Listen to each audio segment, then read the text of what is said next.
और सीबीएसई की परीक्षाएं रद्द कर दी गई हैं। आज केंद्र ने सुप्रीम कोर्ट को यह जानकारी दी है।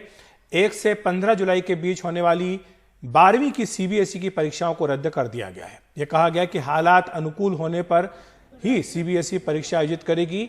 12वीं के छात्रों के सामने परीक्षा न देने का विकल्प है। परीक्षा न देने वालों का मूल्यांकन आखिरी 3 परीक्षाओं के आधार पर किया जाएगा।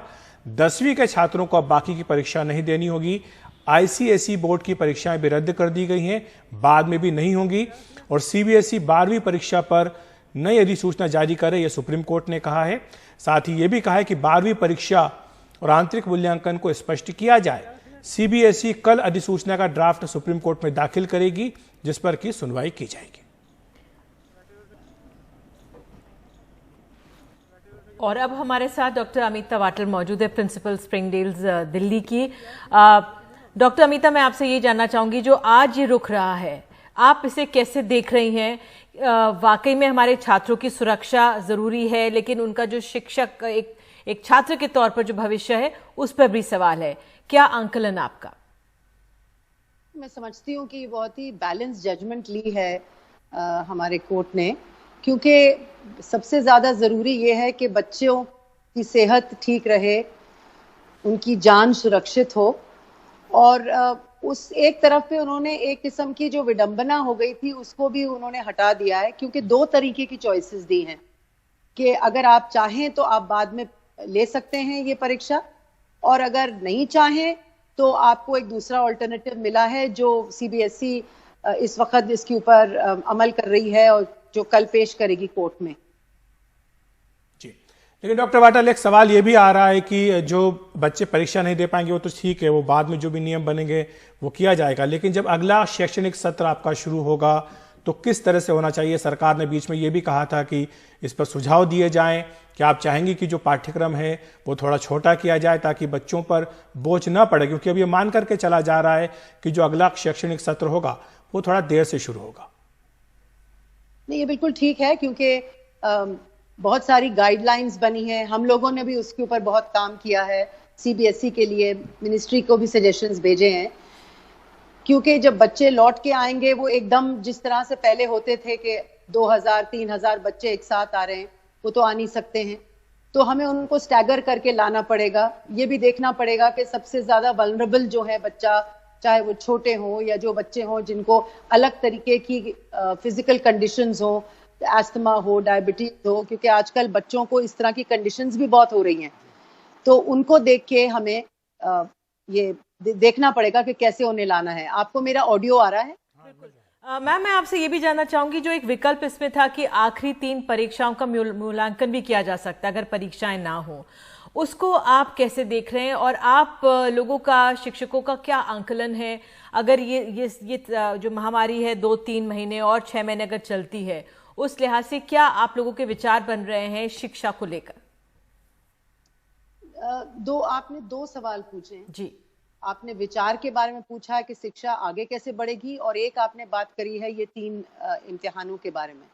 तो आमतौर पे ये देखा जाता है कि जो पेरेंट बिरादरी है वो ज्यादातर पसंद करती है कि जो बच्चों के जो भी उनके रिजल्ट्स आए वो बोर्ड के थ्रू आए।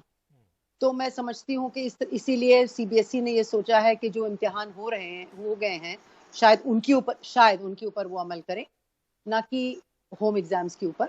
पर ये अभी एक हाइपोथेटिकल सिचुएशन है, अभी तक सीबीएसई ने कुछ कहा नहीं है, कल इसका बिल्कुल खुलासा होगा। जा रहा बाकी बात कि भाई बच्चे किस तरह से पढ़ेंगे, तो जो जिस तरह से पहले पढ़ते थे इसमें तो कोई शक है नहीं पढ़ेंगे, क्योंकि ये भी नहीं पता है कि 2021 में इम्तिहान किस तरह के होंगे, वो भी बोर्ड के। क्या इतना ज्यादा वक्त होगा जिसमें बच्चे बोर्ड तरह के इम्तिहान करेंगे? तो उसके ऊपर भी अमल करना है। दूसरी बात यह है कि ये एक बहुत बड़ा मौका मिला है हमें कि हम देखें कि कॉम्पिटेंसी बेस्ड एजुकेशन लेके आए, और इस बात के ऊपर एनसीईआरटी भी बात कर रही है और सीबीएसई भी बात कर रही है। और ये जो एजुकेशन सिस्टम है वो हम बहुत सालों से चाह रहे थे कि बच्चों में आए, कि एक रिसर्च बेस्ड लर्निंग हो, और जो ऑनलाइन लर्निंग हो रही है, क्योंकि वो तो होनी ही है, और या हाइब्रिड होगी कि जिसमें दोनों की मिश्रण से लर्निंग होगी।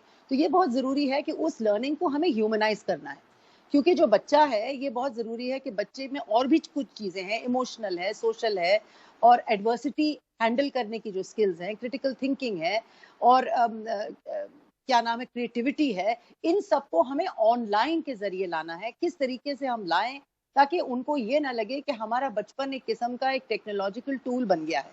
तो इसमें बहुत कुछ सोच विचार करना है, साथ बैठना है, फैकल्टीज जैसे क्लस्टर्स बनाएंगी, छोटे छोटे क्लासरूम होंगे। इसमें यह भी सोचना है कि भाई हमारा इकोनॉमिकली वीकर सेक्शन, कमजोर बड़ी कहाँ जा रही है। हमें देखना है कि हमारे बच्चे जो हैं, जिनके ऊपर ये स्पेशल नीड्स के बच्चे हैं, डिसेबिलिटी के बच्चे हैं, उनके ऊपर किस तरीके का बात करनी है। 8 जून को MHRD ने उनके बारे में भी कुछ गाइडलाइंस लिखी थी। तो ये काफी एक बहुत बड़ी बात है जिसे हमें साथ बैठ के एजुकेटर्स को बैठ के, और CBSE भी हमें सर्कुलर्स दे रही है, उस पर काम कर रही है। हम भी उनके साथ उन काम में शामिल हैं। बहुत सारे यहाँ के एजुकेटर्स हैं जो उनकी मदद भी कर रहे हैं, उनको सुझाव भी दे रहे हैं। तो मैं समझती हूँ इसको एक अपॉर्चुनिटी लेके हमें आगे बढ़ना चाहिए कि हमारे बच्चों को मौका मिलेगा, हमारी टीचर्स को मौका मिलेगा ट्रेनिंग में, एक अलग टाइप की ट्रेनिंग, ना कि वो जो रोट लर्निंग और वो जो तोते की तरह रटना और याद करना और फिर उसके ऊपर वापस देना किताबों पे। तो उससे हटकर हमें कुछ मौका मिल रहा है पढ़ाई लिखाई।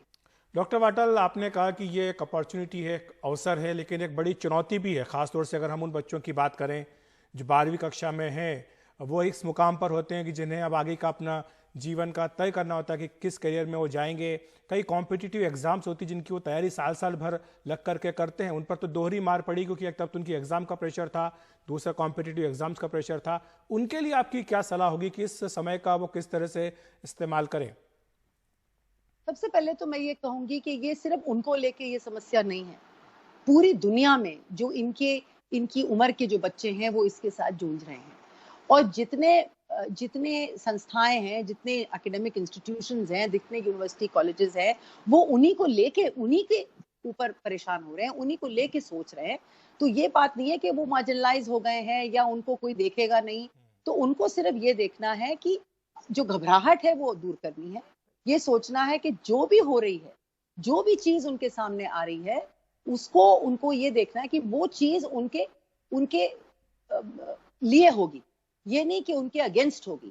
तो उसको लेके आगे चले, चाहे वो जी का एग्जाम होगा, चाहे वो नीट का एग्जाम होगा, जितने इम्तिहान होंगे वो बच्चों को आगे रखे होंगे, क्योंकि हमारे बच्चे हमारी पूंजी हैं।